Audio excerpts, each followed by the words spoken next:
Hey guys, Michael Stillwell here from Stillwell Pianos in Mesa, Arizona, and this tiny cute little thing is a Bechstein Model S. And it is probably the smallest handmade German piano I've ever seen. We've actually owned this piano for like 4 years. It's just been sitting in the back waiting to get rebuilt. And finally, during COVID, we said, let's just do it. We got time on our hands, let's pull this thing out and redo it. So we did, and I'm really, really happy we did. Bechstein normally does not make pianos this small. Think of Bechstein like Maserati or Bentley. They're very, very high-end, handmade pianos from Germany. This one is only 4 foot 8 inches from the very front to the back, and when we got it, it was this really nasty, ugly white. So we refinished it in the satin black. We pulled the plate, refinished the plate as well. We shimmed the soundboard.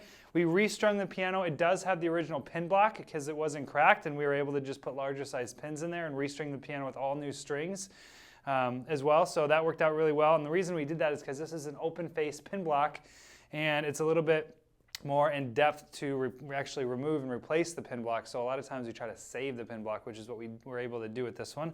We also did all new key tops as well, and it turned out really nice. So I'm going to pull the action and show you what we got going on inside. All right, now that I got the action out of the piano, I can show you what we got going on inside. So the first thing you're going to notice is this doesn't look like a 1936 action, and that's because it's been replaced.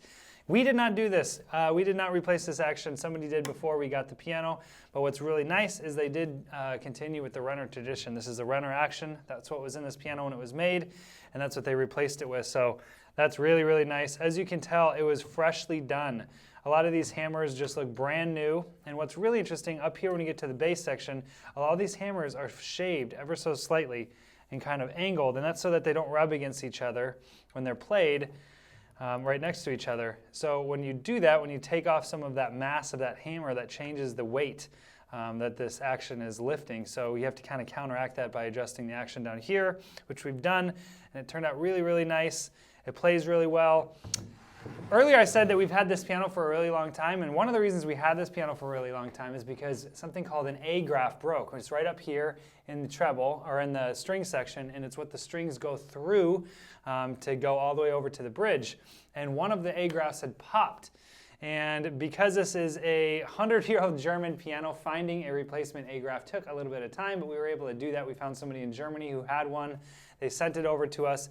We placed it back into the plate. We got it set. It's a little bit forward, but it's working totally fine. We've done all the strength pressure tests to it and everything. So it is ready to go, but it's just, that's kind of one of the things you have to deal with when you're building 100-year-old pianos is finding parts.